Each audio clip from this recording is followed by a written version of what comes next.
The following information is provided at the start of each listing video so that potential customers can make an informed decision when considering a hognose snake as a pet. The listing video you are about to see is for a western hognose snake. Hognose snakes are technically a type of mildly venomous reptile, and while their venom is not known to be medically significant to humans, it is important to familiarize yourself with envenomation prevention to avoid any prolonged discomfort from a bite. Hognose snakes must chew their venom into their prey because they lack an effective delivery system. If promptly removed, most bites from a hognose snake will not have any lingering effects other than a few small puncture wounds that quickly heal. The most likely time that a bite will occur is during feeding. Hognose snakes very rarely, if ever, bite defensively. They can get overly excited during feeding time or if they think they are about to be fed, and some overeager individuals will latch onto the first thing they come into contact with, including solid walls. This behavior can be trained out of most snakes with a good feeding routine that they will learn out of habit. Young children should not handle snakes unsupervised. Supervision is to protect both the child handling and the animal being handled. Little hands sometimes don't know their own strength, and snake bones are small, thin, and fragile. Despite these facts, I believe western hognose snakes can and do make amazing pets. If I didn't believe they were worth the time and money, I would not have spent the past 5 years attempting to breed them. It has been an incredibly enriching experience raising my snakes up from hatchlings into the adults that they are today, and the extreme levels of trust they put in me on a daily basis melts my heart every time. Despite all the trials and heartbreak over the years raising these wonderful creatures, I can honestly say that I am blessed beyond measure to have them. I can only hope whoever ends up with my babies will feel just as blessed with every day they are in each other's presence. How's it going, everybody? This is the first listing video that I have out of, I believe, 11 snakes to come down the pipeline who are ready to go. This is Saturday. Saturday has been here with me for about a year now. He is a yearling male. He is fully capable of breeding at this point if anyone's interested in him as a breeder. Personally, I kind of just suggest to get him as a pet, but if you are considering him as a breeder, he is a normal, so his expression is normals or wild type, but his recessive hets are Evans Hypo and Lavender. And Evans Hypo and Lavender, a baby that is visual for both of those is called Purple Haze, which is what I've been working towards. Unfortunately, I can't keep them all, so I'm keeping the 4 best ones behind to continue generations and hopefully hit Purple Haze within about 2.5, 3 years from now. But little Saturday here is hopefully going to move on and find a home where someone will love him and take care of him. So let's take him over to the macro lens. And we'll start off with a full view here. I have to increase the light just a bit. There we go. So he has light brown saddles. Right now he's being hit by direct light, so he's a little oversaturated, more saturated than he should be, to be honest. Get an idea of his pattern. His tail tip, dim down the light, if I can see it. His tail tip is fully intact, and you might wonder why I'm mentioning that. It's because at least half of his siblings, or more than half of his siblings, had hatched out with really thin tail tips, and for some reason that led to necropsy of the tail tip, which is something that happens commonly in males, I've found. A lot of my males are that way. I don't think it's because of care or anything.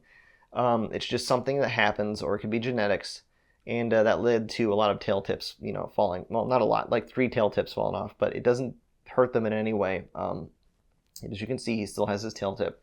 I think at least one of the boys I'm about to show later on in another video is missing his tail tip. Hopefully he holds still so we can show off his head pattern. When I was doing this test earlier, he was behaving. So as you can see, he has sort of a speckly head pattern. It's not very well defined. Baby, don't make me grab you. And now he's in front of the recycling logo on this plastic bin, so it's hard to tell. So sort of a speckly head pattern. Not a very well defined face mask. Nice trident.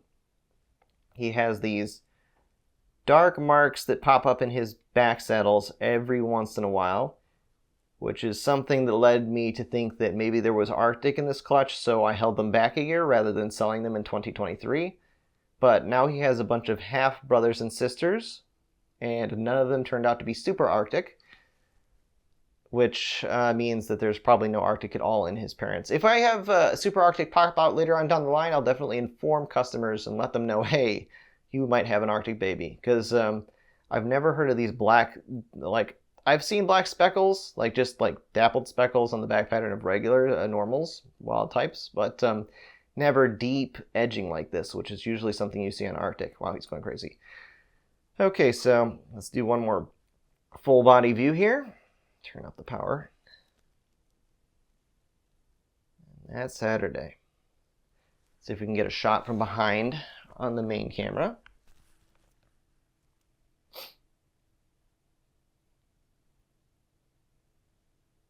There he is. I would say on this angle his colors are more true to life, and that's because there is a studio light actually hitting him from this angle. So it has a higher CRI, or color reproduction index, than anything else I own. Now then, I'm going to take him out of here if he'll behave. He's kind of on the skittish side. I've worked with him a lot. Unfortunately, he still remains skittish, unlike his brothers and sisters, which are super friendly. Unfortunately, I can't guarantee temperament. Just think of, take your mindset out of reptiles for a second and think of dogs or cats. They're going to react differently to everyone that they come into contact with. They might love you or hate you. You just got to gain their trust. And that's going to go for every single person that interacts with them. Here we go. Here he is. Sweet little guy. Oh, and one other thing about him. Some snakes have mastered the art of backsliding. Most of my hognose snakes, in fact, all of the adults, have no idea how to go in reverse. These babies, not these babies, but just Saturday, knows how to go backwards. I've only encountered it with two other snakes ever before. A bull snake and a milk snake. Never with my hognose snakes. He is the first baby I've ever handled who knows how to go in reverse. And he's very good at it. So when you pick him up, you might think, oh, he'll just slither straight through my hands. If you're not prepared, he might slither backwards and fall on the ground. Oh, you're actually behaving pretty well. Wonder how close I can get. There he is. Now on the other side.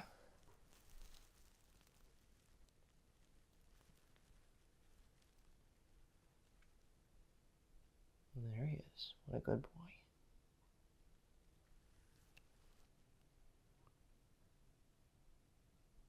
There he is. What a good boy. He's actually taking this pretty well. Normally he does not. Oh, we never got a belly shot. So I'm going to put him back in the container for this one. And I'm going to hold here. I know, baby, you don't like it. Okay. So he actually has a fairly dark belly for a normal, with a few spots here and there. Baby, come on. There we go. Pretty belly for a normal. It's almost black, but he has this edging, this outer checkered. And you can actually see where the white walls would have been anaconda right here to either side of the belly. There's color touching it, so yeah, no chance of anaconda there. Very pretty boy though. Thank you for watching this listing video. You can find him on Morphmarket if you search Saturday, and he should be right there.